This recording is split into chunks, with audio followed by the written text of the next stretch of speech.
Bismillahirrahmanirrahim. Assalamualaikum warahmatullahi wabarakatuh. Alhamdulillahillazi anzala sakinata ala qulubil mu'minin. Ashhadu an la ilaha illallah wa ashhadu anna sayyidana Muhammadan abduhu wa rasuluh. La nabiyya ba'dah, amma ba'du. Puji syukur alhamdulillah kita senantiasa ucapkan kepada Allah Subhanahu wa taala yang telah memberikan kita setiap saat nikmat dan karunia-Nya yang tiada tara. Dan juga salawat berangkaikan salam untuk baginda Nabi Muhammad sallallahu alaihi wasallam dengan mengucapkan Allahumma salli ala sayyidina Muhammad wa ala ali sayyidina Muhammad. Para hadirin yang dirahmati oleh Allah,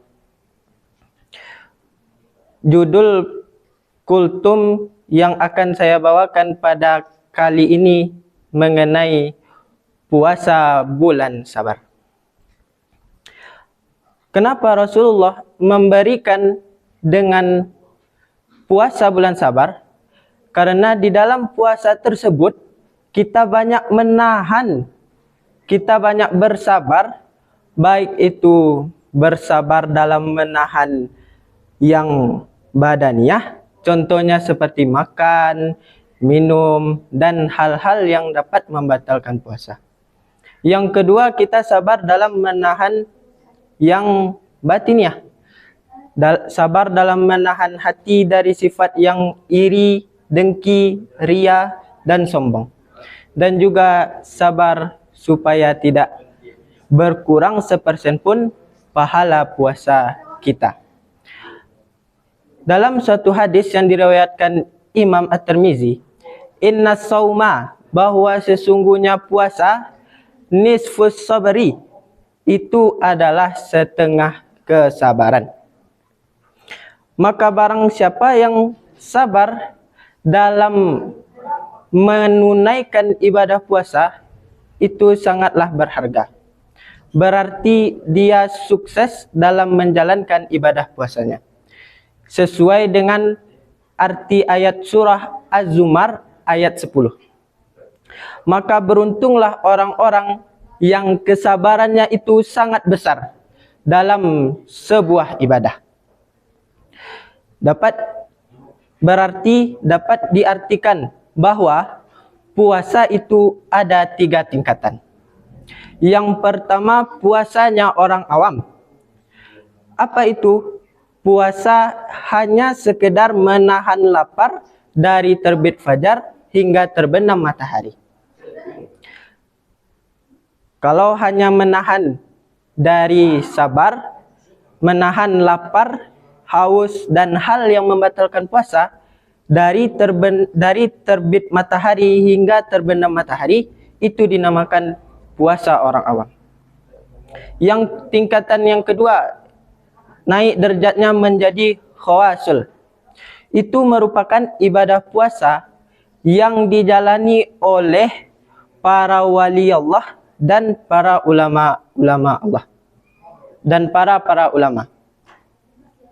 Mereka bukan hanya saja puasa badaniah yang hanya menahan lapar dan haus, tapi mereka juga puasa hati. Mereka menahan hatinya dari sikap iri, dengki, sombong, dan ria, dan macam-macam penyakit yang lain. Tingkatan yang ketiga itu dinamakan khawasul khawas. Itu hanya level yang dicapai oleh seseorang nabi dan rasul. Para hadirin yang dirahmati oleh Allah, Imam Al-Hambali di dalam kitab beliau menjelaskan bahwa kesabaran itu ada 3. Yang pertama, kesabaran dalam mentaati Allah Subhanahu wa taala. Contohnya bapak-bapak, ibu-ibu yang menjalani i'tikaf selama bulan puasa, itu sabar. Sabar dalam hal apapun karena di dalam ketaatan Allah. Sabar yang kedua, sabar dalam menjauhi larangan Allah Subhanahu wa taala. Contohnya seperti orang-orang yang takut meninggalkan sholat, itu namanya sudah patuh dan sabar. Dan yang ketiga, sabar dalam menerima kepahitan yang diberikan oleh Allah Subhanahu wa taala. Contoh, orang-orang yang berpuasa itu bukan hanya sabar, dia juga sabar dalam menahan kepahitan. Ada yang contoh sebagai yang kepala keluarga mencari nafkah sambil berpuasa, itu sabar dalam menerima sebuah kepahitan.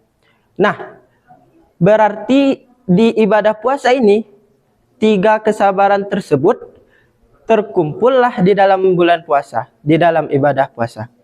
Maka dari itu, marilah kita jalani puasa tahun ini dengan kesabaran yang sangat-sangat baik, supaya kita sukses sampai tujuan. Baiklah, hanya itu kultum yang dapat saya sampaikan. Wabillahi taufik wal hidayah. Assalamualaikum warahmatullahi wabarakatuh.